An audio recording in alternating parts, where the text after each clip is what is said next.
Masaba Masaba is a reality show, and if the next thing that I do, I will not obviously pay myself. I think that's something I'm very clear about. Some days where I would be shooting in this studio that was meant to be my office, and then the next day I would come to office and I was like, where am I? Am I in the show? Am I in real life? It was a very very tough period. I have seen kids who are really bad at what they do being told that they are kings and queens of their respective professions by their mothers. I discovered one thing about my mother, that she has made me somebody who's very, very grounded and in touch with reality. There was an unsaid, unspoken communication between mom and me before we started sitting down with the writers, where somehow we just knew that there were two things we wouldn't talk about ever. At the same time, I knew that there would be some lines I will have to cross purely because the show will just not be entertaining otherwise. I'm not driven by my ego. I'm not driven by my ego as a designer or an actor. I will do even the role of an extra who's standing there doing nothing if I find that the script is interesting. I have no issues at all. But I do want to do something that's like, I really want to play a cop.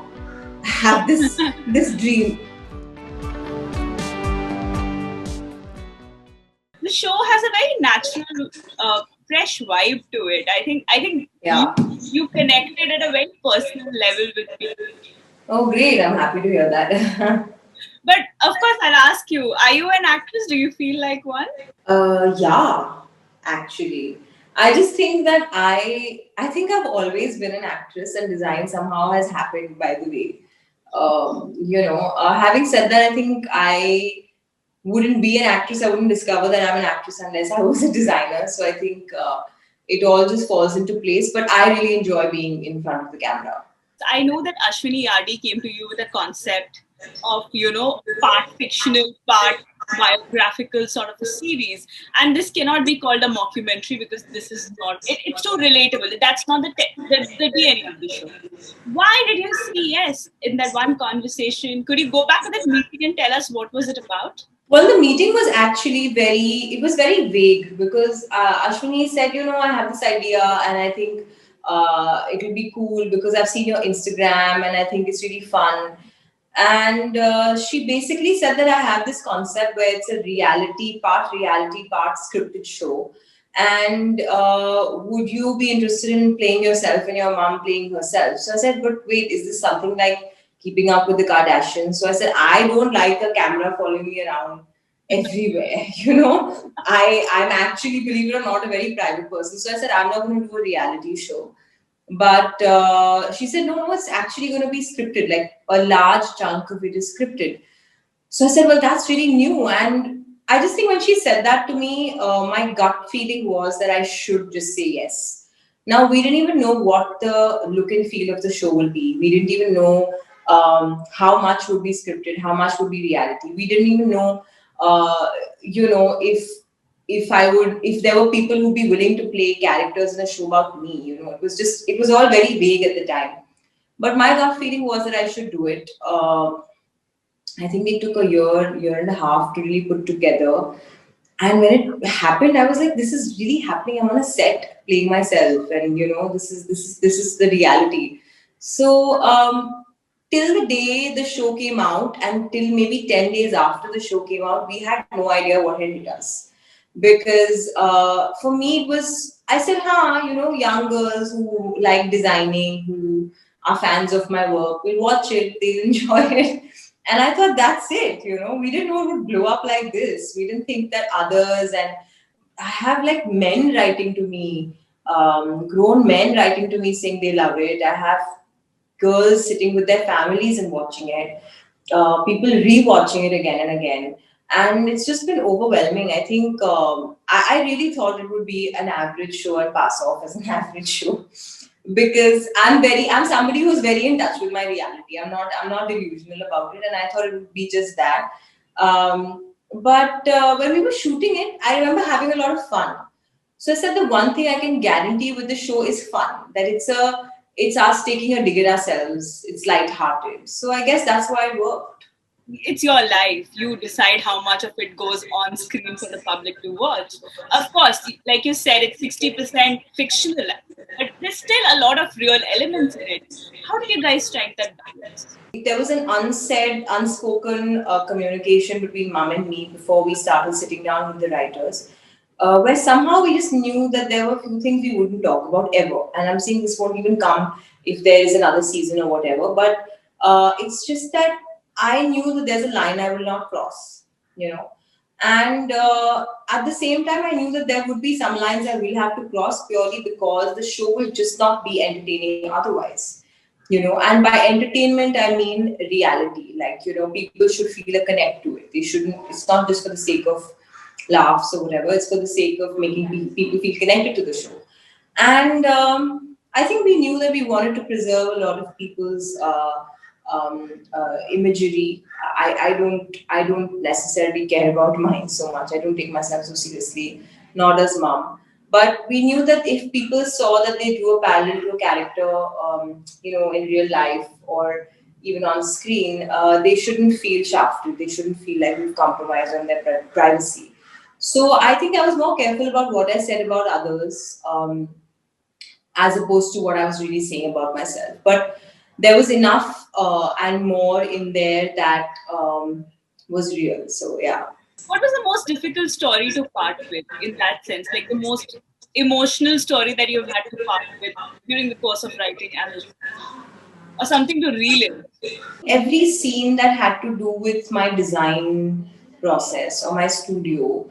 I think people have this perception that fashion is fun and games and that we're just sitting in this fancy office and, enjoying ourselves and going to parties and wearing nice clothes. But that's not the reality. When you run a business, you run a business, whether it's fashion or it's pharmaceuticals. It's the same level of stress. So I think that all of that was really like, that moment when I'm trying to get my design team to come together and think of something with a hot mess collection, or I'm trying to come up with an idea, or I'm trying to, find an artist to collaborate with. I think that hustle was the toughest part to relive because I was reminded every day of how hard it actually is. And there were some days where I would be shooting in this studio that was, meant to be my office, and then the next day I would come to office. I was like, where am I? Am I in the show? Am I in real life? It was a very very tough period, and I think even the business itself was going through a major change at that time. So it was not a pretty experience. Yeah. What about the last episode, like the second last episode, and that whole faux pas? What is that drawing from? Is it like a real incident that happened? Because I just couldn't recollect it, even if it was. You're lucky you couldn't recollect it because you didn't want to be there. It was a show that we did on a boat. Okay. We actually did a show on a boat that was parked off the sea link. Right. And it was for a brand, and we had to. And when I was told boat, I said, okay, it's probably like this massive boat, which it was, but the spaces inside were very small. And because of delays and how shows are and logistics and etc., one, the boat was over capacity. So you had all these people on top of the deck sitting there, and then there were people stuck on the second floor and the first floor, and they were all trying to figure out where they should go because we were like, if there's a buzzer that goes off right now, there will be a stampede. And over time, the tide changed. So the boat started to move and people started to feel a little sick. So I had a lot of people who just got nauseous and left. And then there was a whole 60 or 70 people that were stuck downstairs on the landing area, on the staircase, trying to get on the boat. And the show was going on upstairs, so I had to do the show 2 times. It wasn't exactly like we showed it. We had a different showstopper. Hardik Pandya had walked the ramp for us, and this was Malvika Mohanan in this series. But there were a few changes and things. But overall, I would say the experience was as brutal. I was in tears by the end of it. I said, and I don't think I did a show I don't think I did a show after that for 2 years, 3 years. I just like said, no, no, I'm not going to go through this ever again because it was for a 20-minute show. I took stress for 2 weeks. I said I'll ruin my health. So yeah, that was quite something. Oh my god. And were the reviews as bad, as brutal? No, right? That The was reviews were great, actually. The show was very well received. It was a resort wear collection, aptly, and it was very well received. But I don't think any like I mean the models were not very happy because they were in cramped spaces. Um, it was not nice, just not a but good experience. but the clothes sold, so it was fine. Masapa, the best thing about the show is the relationship between you and your mother, and that's exactly the relationship of siblings as much as it is of roommates or flatmates. All of that, there's a natural beauty to that relationship. How much of of course, this is the real relationship that you brought to the screen, but how has your relationship with her evolved through the making of the show? What did you discover about each other as artists? I discovered one thing about my mother that she's not a typical mom.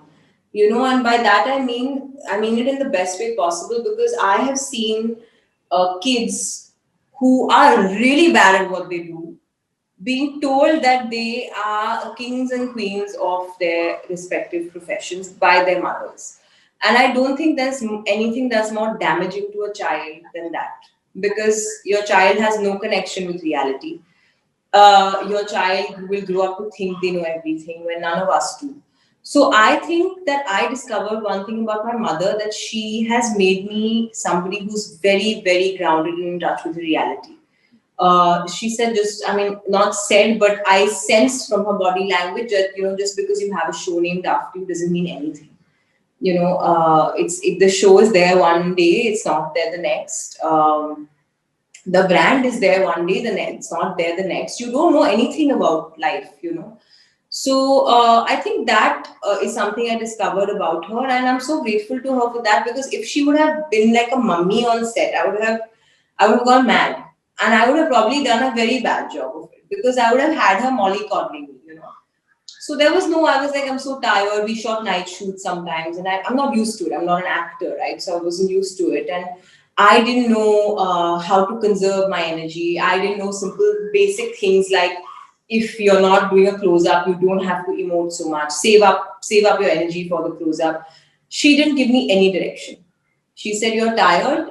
Fine. You sleep when the shoot is over. You don't eat." She never said, "Don't eat this, don't eat that. Do this diet, do this."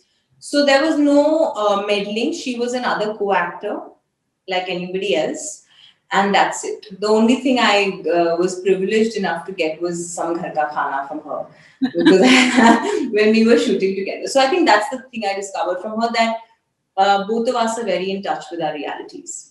I really enjoyed that scene where your mother's telling you, "हाँ, I'm so sorry कि हमने तुमको घर का खाना दिया, इतने diet, Cool Jalul diet." diets ka. How much of that is Neena ji? Is she that person? Uh, yeah, when I used to live with her, she was that person, and she was somebody who, and I think she really enjoyed being that person. Lunch में क्या खाना है, dinner में क्या खाना है, snacks में क्या खाना है. अभी तुम मीठा मत खाओ, पिंपल आ जाएंगे. तुम फ्राइड मत खाओ, ये हो जाएगा. So there was all of that. And I was also somebody who was working full time. So I was like a paying guest in that house. I was just like, get up, get out, come back for my meals, and that's it. But I think that she was never so like that. Seeing the investor thing, she would never do. She would never do that. She has never ever interfered in my work. She used to be a big part of the company before, but not anymore ever since she restarted working. But she's never been somebody who has called up a client or she's called up somebody and something. Never. She's always let me fight my own battles in that sense. Where does season 2 stand? Everyone wants to know. Yeah, because it ends on that beautiful note and a very, very interesting note as well, for those who haven't watched it. What about season 2? Have you guys started working? Like at least. I unfortunately can't say much, but that should be enough of a thing for you. But I am sure Netflix will announce season two if there is a season two. But we left it on quite a cliffhanger, I think. So hopefully, fingers crossed, there will be another season. How different will you be walking into the next one, whenever, if ever that happens, or your next acting project for that matter? Because this time you were a debutant, next time you will be a season one, a little better than last time. I don't think anybody is seasoned enough to be flawless in any profession. And, I was talking to somebody in LA the other day, and they were telling me that in Hollywood, for example, um, even the Meryl Streeps of the world still have acting coaches, and each time they go into a project that's slightly challenging, they find somebody to help train them. And I thought that was so interesting, and he gave me an example which made so much sense. He said, it's like an athlete training for a marathon or for another goal, and each goal has a different requirement and it requires different things. So I think I will go into this one probably even more kacha than I was in the first one, because I don't want to go into this thinking, oh my God, people liked it and they liked my performance, so I will show people that I'm good at this. I'm not that person. And I think me being from somebody who runs a business myself, this really helps. I don't think that I'm good at everything or that I know everything. I'm sure there will be challenges, but I will do my training before I go into season two. Having said that, Masaba Masaba is a reality show, and if the next thing that I do, I will not obviously pay myself. I think that's something I'm very clear about, because too much of something is never a good thing. Whenever I do something next, it will be fiction, and when I do that, I will see what to do in order to train for it. I'm somebody who loves doing auditions, because you discover so many layers about yourself, and that's what I want to do. I think even if acting becomes a full blown career, I will always train each and every time for it. You've had quite a few months to kind of absorb comments, reviews, love, Yeah, I everything did. coming your way. Um, it in a way it does change an actor to see what kind of responses they are getting. Correct? What has changed within you? I have fully changed. Actually, I don't think that I was this confident ever, and that comes from getting so much acknowledgement, especially in a field where you've always believed that it was reserved for a certain few. You know, um, I don't feel the same way now when I do another design collaboration and it's a success, purely because I know that I've had so many of those moments in the past with the brand. But when it comes to a totally new career and a totally new, profession, I think what tends to happen is you say, you know what, okay, so this is something I can do, and I just have the confidence that I will always adapt. I think that's the one confidence that I've got from this, and that I can be anybody and I can do multiple things. There was this whole thing in the past. I say, "अच्छा एक चीज करो, उसको master करो." Why? I mean, I want to do everything. I want to do as much as my body is capable of, my mind is capable of. Have acting offers poured in? Endorsement has, I know for a fact. Yes. What all has poured in ever since? So there's been lots of interesting stuff. Interestingly, there's been a lot of cross-cultural stuff as well. So films in different languages have poured in, which is interesting. And there was right in the beginning, there was two OTT shows offers that we had got right in the beginning. Actually, strangely, before Masaba Masaba started, there was one. And other than that, every other day a script or two goes in of another fictional something. So yeah, that's what's happening right now. But I am a bit tied up with the business at the moment. So I'll see whatever I can balance. I respect design a lot. I respect my brand a lot. So whatever allows me to balance the two for as long as I can, I will continue to do that. And are you looking at only leading lady parts, or this is a different career and you're okay with Who looks at only leading lady these days? A lot of actresses. Look at these supporting actors today. My God, they're actually the backbone of a film. I mean, we wouldn't have a Nawaz, we wouldn't have Pankaj Tripaঠি's, we wouldn't have Irfan if we didn't. If there were people who said I will only wait for my leading role and wait till then in my house for something. I'm not driven by my ego. I'm not driven by my ego as a designer or an actor. I will do even the role of an extra who's standing there doing nothing if I find that the script is interesting. I have no issues at all. But I do want to do something that's like I really want to play a cop. I have this dream, and I really want to play like because people don't understand my Hindi is really good, so they don't get it. So I want to play like I want to play the role of I love what Tilotama did in Sir. What a performance. I mean, if Tilotama hadn't done Monsoon Wedding and played a maid, you think we would have Tilotama as a lead actress today? So she did that too, and that's what got her here. And I think that I want to do stuff like that. I'm very happy being a part of an ensemble cast or being given some 1 minute role somewhere. I have no problems. I like spending time in front of the camera. I'm not here to be a diva. I'm here to be an actor. So. How do you juggle this? Because your brand it's a huge brand. It's not like it's one shop, it's one thing. It's a huge thing. How are you trying to juggle this? Because eventually you will have to. It really, my brand is a bit on autopilot at the moment. It has been since before Masaba Masaba started. I'm just somebody who delegates really well. I've created a very strong team, and frankly, the design bit is the easiest thing to do. It's all the other stuff that follows that stuff. Retail is stuff, production is stuff, merchandising is stuff, managing an office is stuff. So all of that is difficult. But I'm a very committed person. There were days when I was shooting Masaba Masaba all night and I would show up in office at 10 a.m. the next day without sleeping and do what I was meant to do. I think I will learn to juggle once the project comes. I think ek do baar kar lungi, so I'll get the hang of it. There's nothing to be afraid of. So yeah. The one thing that no one really talks of is the kind of strain that businesses have felt in the last 1 year, including yours. I remember you did this post about one of your stores shutting down. Pooja had to shut down. Your best friend Pooja had to shut down the Le 15 Cafe. How have you kind of recovered and recuperated from that? We haven't recovered completely, and I don't see that recovery coming 100% even in the first quarter of this year.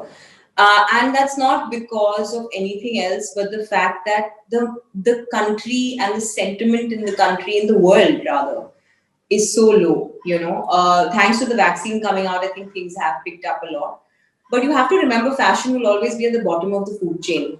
Whenever crisis hits, I'm not thinking about what outfit to buy. I'm thinking about how will I put food on my table tomorrow, And I think that is something that we have to seriously think about. We are making a lot of changes. We made a lot of changes in the last year. And I think this pandemic, frankly, for me, as painful as it was the best thing that would have happened to my business, because otherwise I would have never delved so deep into it to help understand how to make it more sustainable for the future. And I always say that if a business cannot survive a pandemic of this size, then you may as well not do it. Because, I think you have to do something, you have to keep doing things which have life, they have longevity to them, And just the very fact that we survive, and we survive much better than most brands, I think is just a sign of a very, very robust business model that we had. But having said that, we're also super fluid, we're very adaptive, and the world's needs today are different with fashion, so we'll adapt to that and offer them that. Thank you so much, Masaba. It was lovely speaking to you. Wish you all the best. Same and here. Season 2 soon, right? Season 2 soon, hopefully. I'll get filled. All the best. Thank you so much. Thank you. Subscribe to Midday India. Get direct notifications on all our videos by clicking on the bell icon.